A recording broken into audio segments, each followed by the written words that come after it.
Hello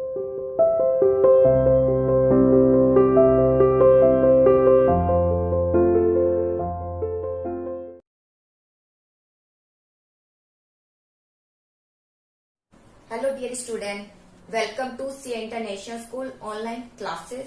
Dear plus one commerce class chapter 5 theory of demand हमने शुरू किया था। आज इसका टॉपिक डिस्कस करेंगे। लॉ ऑफ डिमांड क्या है, यानी डिमांड का लॉ क्या है, डिमांड का कैसा रिलेशन है, इसके बारे में हम डिस्कस करेंगे। तो डिमांड का प्राइस के साथ एक ही रिलेशन है जो कि मैंने क्लास में भी डिस्कस किया है, इनवर्स रिलेशन है। जैसे जैसे प्राइस बढ़ता है तो डिमांड क्या हो जाती है, कम हो जाती है। क्वांटिटी डिमांड क्या हो जाती है, कम हो जाती है। जैसे प्राइस इंक्रीज डिक्रीज हो जाता है, क्वांटिटी डिमांड क्या हो जाती है, इंक्रीज हो जाती है।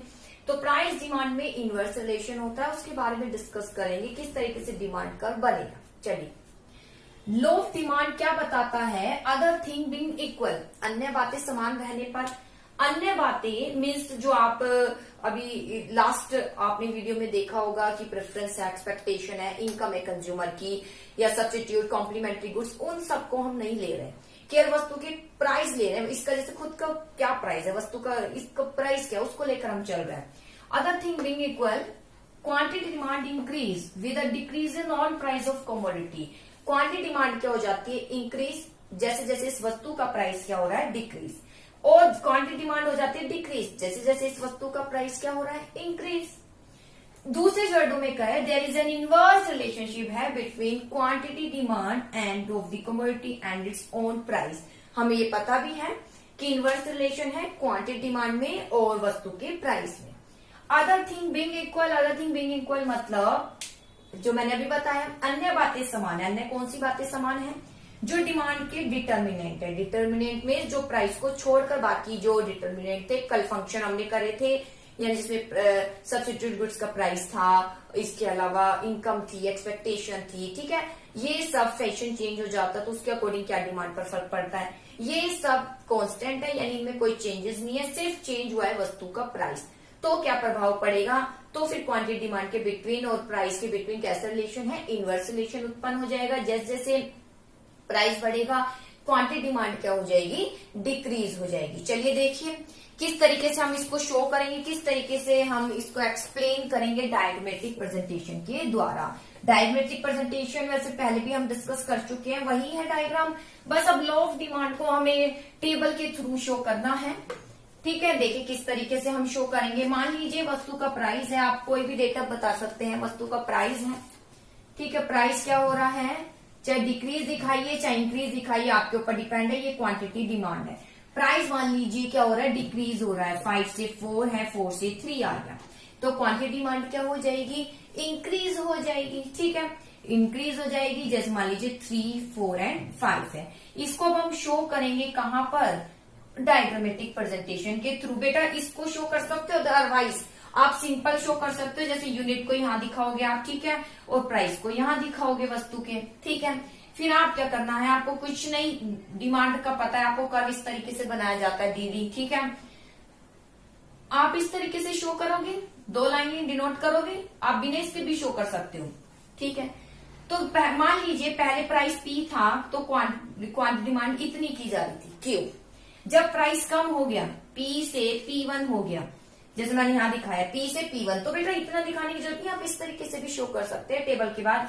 P से P1 हो गया तो ऑटोमेटिक क्वांटिटी डिमांड, अगर बेटा यहाँ 1 लिखा है तो ये लाइन टच होगा, यहाँ नीचे आ रही तो यहाँ आएगा Q1, तो क्वांटिटी डिमांड क्या हो गई, इंक्रीज हो गई। तो ये किसको शो कर रहा है, इनवर्स रिलेशन। ये किसको शो कर रहा है, इनवर्स रिलेशन, किसके बिटवीन, वस्तु के ऑन प्राइस, यानी ये वस्तु का खुद का प्राइस है, और उसकी क्वांटिटी डिमांड के बिटवीन कैसा रिलेशन है, इनवर्स रिलेशन। जैसे जैसे प्राइस डिक्रीज, तो देखिए प्राइस डिक्रीज हुआ, क्वांटिटी डिमांड क्या हो गई, इंक्रीज हो गई। आप इस तरीके से भी शो कर सकते हैं, ठीक है।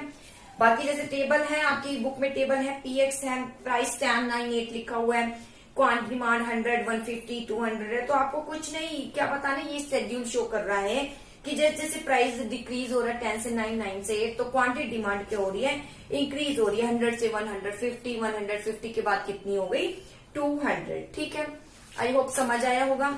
इसके बाद आता है एजम्पशन क्या है लॉ ऑफ डिमांड की, बस इसके बाद ये टॉपिक बनाओगे, ये डायग्राम कर्व बनाओगे, इसको आप डायग्राम को बस आपको एक्सप्लेन करना है। जैसे वो एक्स एक्सिस पर हमें यूनिट लेनी है, यानी क्वांटिटी लेनी है आपको, ठीक है। क्वांटिटी लेनी है कि कितनी क्वांटिटी है, और पी एक्स ओ वाई पर क्या लेना है, प्राइस लेना है। फिर आप शो कीजिए, पहले प्राइस पी था तो कितनी क्वांटिटी डिमांड की जाती है, ओ से लेकर क्यू। जैसे प्राइस पी से P1 पर आ जाता है तो क्वांटिटी डिमांड इंक्रीज हो जाती है, क्यू से कहां की ओर चली जाती है, Q1 की ओर। चलिए इसके बाद आता है एजम्पशन क्या है लॉ ऑफ डिमांड की, यानी किन मान्यताओं को लेकर हम चलते हैं, लॉ ऑफ डिमांड को लेकर, किन मान्यता को लेकर हम लॉ ऑफ डिमांड को फुलफिल करते हैं। जैसे देखिए, law of demand hold goods when other thing remain the same. Law of demand का मतलब इनवर्स रिलेशन बताना है किसके बिटवीन, ऑन प्राइस और वस्तु के क्वांटिटी डिमांड से लेकर, ठीक है। वस्तु ऑन प्राइस और उसकी फिर देखते हैं कि वस्तु की डिमांड पर क्या प्रभाव पड़ रहा है, ठीक है। इनवर्स रिलेशन इसके बिटवीन बनाता है। तो यहाँ पर लॉ ऑफ डिमांड ये कहता है बाकी अदर थिंग रिमेन इक्वल, बाकी बातें समान है सिर्फ प्राइस को छोड़कर। बाकी डिटर्मिनेट जो एक्सपेक्टेशन थी, टेस्ट एंड प्रेफरेंस था, नॉर्मल गुड्स इंफीरियर, ये कुछ नहीं है टॉपिक, सिर्फ वस्तु का खुद का प्राइस लिया जा रहा है। वस्तु कौन सी ये मैटर नहीं है, वस्तु के खुद का प्राइस लिया जा रहा है, ठीक है। तो वो सेम वही उसमें चेंजेस हैं, बाकी फैक्टर्स चेंज है, बाकी फैक्टर सेम है, सिर्फ वस्तु का प्राइस चेंज है। कौन कौन से फैक्टर सेम है, एजम्पशन जैसे यहाँ लिखा हो बेटा, टेस्ट एंड प्रेफरेंस जो है कंज्यूमर का कांस्टेंट है, कोई चेंज नहीं है इनकम जो बायर की है। प्राइस जो है रिलेटेड गुड्स का डोंट चेंज, कोई चेंज नहीं है रिलेटेड गुड्स का प्राइस, कंज्यूमर ना ही कोई एक्सपेक्टेशन कर रहा है, ठीक है। इसके बाद आता है why more goods is purchase when it's price fall, क्यों ज्यादा वस्तु परचेज की जाती है जब वस्तु का प्राइस क्या हो जाता है, गिर जाता है। बेटा सबसे पहले वस्तु का प्राइस गिर जाता है तो ऑटोमेटिक बहुत से इसके पीछे रीजन है। प्राइस गिरने के कारण हमारी कुछ इनकम बच जाती है, इनकम बच गए, मान लीजिए ये 10 का था, मैं 10 रुपीज लेकर गई, लेकिन मुझे पता चला 8 रुपए का मुझे मिला, 2 रुपीज मेरी सेविंग हो गई, ठीक है ना। तो यही फर्क पड़ता है कि इनकम एक तरीके से इंक्रीज हो जाती है। फिर मैं चाहूंगी मैं एक और इसको पॉइंट खरीदूं, ठीक है, मैं इसकी एक और क्वांटिटी खरीदूं क्योंकि मुझे सस्ते में मिल रहा है। जैसे सेल में मिलते हैं आपको सामान, तो आपको लगता है कि ये प्राइस तो उसका ज्यादा होता था लेकिन आज तो कम प्राइस में मिल रहा है, तो आप उसकी क्वांटिटी ज्यादा खरीदते हैं। ये सब इसके रीजन है। तो चलिए, व्हाई डज डिमांड का स्लोप डाउनवर्ड, और इसका डाउनवर्ड स्लोप होता है, क्यों स्लोप होता है, देखिए डाउनवर्ड स्लोप डिमांड कर इंडिकेट करता है more is purchase in response to fall in price. जैसे जैसे प्राइस फॉल होता है तो मोर क्या की जाती है, परचेजिंग की जाती है। जैसे जैसे प्राइस इंक्रीज गिरता है तो मोर परचेजिंग की जाती है, यानी इनवर्स रिलेशन है क्वांटिटी डिमांड और उसके प्राइस में। इसको एक्सप्लेन किया गया है सबसे पहले law of diminishing marginal utility. देखिए क्या है, law of diminishing marginal utility. Law of diminishing marginal utility आपको पता है कि जैसे जैसे आप why more goods purchase when it's price fall, जैसे जैसे प्राइस गिरता है क्यों वस्तु ज्यादा परचेज की जाती है, तो इसको निम्नलिखित टर्म से हम यूज कर सकते हैं, law of diminishing marginal utility. देखिए अकॉर्डिंग टू दिस लॉ, आपको पता है law of diminishing marginal utility, जैसे जैसे किसी वस्तु को परचेज करते हैं, कंज्यूम कर रहे हैं, तो हमारा सेटिस्फेक्शन कम होता जाता है पहले की अपेक्षा। According to this law as consumption commodity जैसे जैसे इंक्रीज होगा तो मार्जिनल यूटिलिटी हर एक यूनिट के साथ क्या होती जाएगी, डिक्रीज होती जाएगी। For every addition unit to be purchase consumer willing to pay less and less price.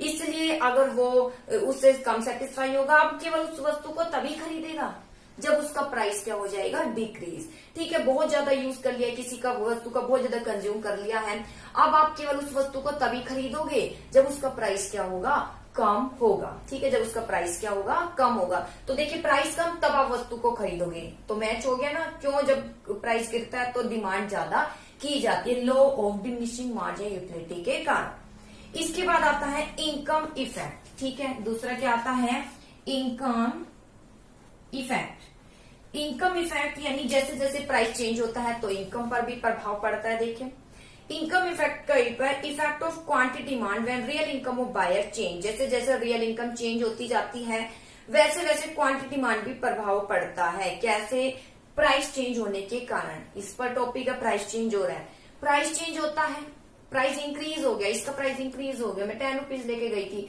अब मुझे 12 देने पड़ रहे हैं, तो मेरी इनकम कम हो गई, मैं क्वांटिटी डिमांड करूंगी कम। और इसका प्राइस कम हो गया, 10 रुपीज लेकर गई थी, मुझे 8 रुपए का मिला है, तो मैं इसकी डिमांड क्या करूंगी, ज्यादा, क्योंकि मेरे पास मेरी रियल इनकम मेरे पास बच जाएगी पहले इसके अपेक्षा। तो वही विद फॉल इन प्राइस, जैसे प्राइस गिर जाता है रियल इनकम इंक्रीज हो जाती है and demand for commodity expand यानी विस्तार हो जाता है। ठीक है, विस्तार यानी यहीं से ऊपर से नीचे की ओर इस तरीके से क्वांटिटी डिमांड, ये इसको बोलते हैं विस्तार बेटा। Q से Q1 पर आता है। ठीक है, एक होता है इंक्रीज डिक्रीज, यानी ये लाइन को उठाकर ही हम आगे की ओर, ये लाइन आगे सरक जाती है, उसे बोलते हैं, वो हम आगे डिस्कस करेंगे। तो एक्सपैंड होता है, कॉन्ट्रैक्ट होता है, कॉन्ट्रैक्शन होता है। अब आता है सब्स्टिट्यूट इफेक्ट। क्या है देखिए सब्स्टिट्यूट इफेक्ट, सब्स्टिट्यूशन इफेक्ट। ठीक है, सब्स्टिट्यूट गुड्स पढ़ा ही था इसी तरीके से। सब्स्टिट्यूट इफेक्ट से substitute of one commodity for the other, की जब एक वस्तु का सब्स्टिट्यूट करते हैं दूसरे के लिए, इट बिकम रिलेटिवली चीपर।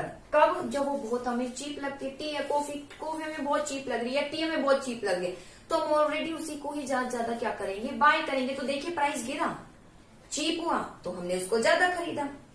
ठीक है, this on price of commodity x fall, मान लीजिए एक्स का प्राइस गिर जाता है तो वो चीप हो जाती है वाई वस्तु से, तो व्यक्ति ऑलरेडी वाई के स्थान पर एक्स को ज्यादा कंज्यूम करने लग जाएगा, तो एक्स की डिमांड क्या हो जाएगी, एक्सपेंशन हो जाएगी। ठीक है, एक्सपेंशन है, कॉन्ट्रैक्शन यूज करेंगे, इंक्रीज डिक्रीज के प्लेस पर एक्सपेंशन। इंक्रीज डिक्रीज में हम आगे पढ़ेंगे, लाइन ही आगे की ओर सरक जाती है। एक्सपेंशन कॉन्ट्रैक्शन में यानी ये एरो ऐसे आगे की ओर और पीछे की ओर चलेगा। Size of consumer groups, price of commodity fall many more buyer can afford to buy it. Size of, जैसे जैसे प्राइस गिरता है क्यों ज्यादा डिमांड की जाती है, क्योंकि लोग ज्यादा कंज्यूमर उसके साथ जुड़ जाते हैं, डिमांड इसलिए एक्सपैंड हो जाती है। डिफरेंट यूज, अ गुड में है बहुत से यूज हो सकते हैं गुड्स के, और होते भी है, जैसे आपने पढ़ा ना रिसोर्सेज के अल्टरनेटिव यूजेस होते हैं। जैसे मिल्क है, इट यूज उसका किस किस में यूज कर सकते हो, कर्ड बनाने में, चीज में, बटर में। अगर मिल्क का प्राइस क्या हो जाता है, रिड्यूस हो जाता है, मिल्क का प्राइस क्या हो जाता है, reduce. It will be put to different use, तो इसको आप बहुत ज्यादा यूज कर सकते हैं डिफरेंट डिफरेंट यूज में। ठीक है, accordingly demand for milk expand, जैसे मिल्क की प्राइस कम हो गया, अब आप बहुत चीजें बना सकते हो इससे, तो आप ज्यादा डिमांड करोगे। ठीक है, तो डिमांड क्या हो जाएगी, एक्सपैंड हो जाएगी। तो ये रीजन थे कि क्यों डिमांड कर स्लोप होता है, क्यों मीन्स प्राइस कम होता है, तो डिमांड क्या की जाती है, ज्यादा की जाती है। इसके बाद आता है एक्सेप्शन, यानी लो को जो अवहेलना करता है, वो कौन से तत्व है, एक्सपेंशन, लो ऑफ डिमांड, जो इसकी अवहेलना करते हैं, जो इसको तोड़ता है। इस प्राइस कम होने पर डिमांड ज्यादा नहीं बल्कि कम ही हो गई, कौन सा रीजन है, जैसे देखिए सबसे पहले आर्टिकल ऑफ डेस्टिनेशन, यानी जो सूचक है काफी आप कह सकते हैं गुडविल का। देर आर सर्टेन गुड्स, कुछ गुड्स ऐसी होती है जो आर्टिकल ऑफ सोशल डेस्टिनेशन होती है, यानी सामाजिक विरोधाभास उत्पन्न करती है। दीज आर्टिकल आर डिमांडेड, ये आर्टिकल इसलिए डिमांड की जाती है क्योंकि इनके प्राइस बहुत ज्यादा होते हैं, तो इनकी हमारी नजर में ज्यादा वैल्यू हो जाती है। एक पेंटिंग है बहुत महंगी है, लाखों में उसकी बोली लगाई जा रही, क्यों लगाई जा रही है, वो एक अलग है, एक यूनिक है, अगर हम कंपेयर करें तो ऐसा कुछ भी हमें पेंटिंग नहीं मिलेगी, और वो एक गुडविल का प्रतीक माना जाता है, अच्छी गुडविल, उसके प्राइस ज्यादा इसलिए अच्छी गुडविल मानी जाती है। उसको खरीदने का मतलब हमारी गुडविल इंक्रीज हो रही है सोसाइटी में, तो हम केवल उसको तभी खरीदेंगे जब उसका प्राइस क्या होगा, इंक्रीज होगा। ब्रांडेड प्रोडक्ट खरीदते हैं जो हाई प्राइस के होते हैं, क्यों खरीदते हैं, अपनी बस शोभा बढ़ाने के लिए। हालांकि वैसे सिमिलर प्रोडक्ट आपको कम प्राइस पर मिल जाते हैं, लेकिन आप इसलिए खरीदते हैं ताकि आपको एक गुडविल बन जाए। तो देखिए कुछ वस्तुएं जो है सोशल डिस्ट्रैक्शन, विरोधाभास उत्पन्न करती है, आर्टिकल इसलिए डिमांड किए जाते हैं क्योंकि इनके प्राइस हाई होते हैं।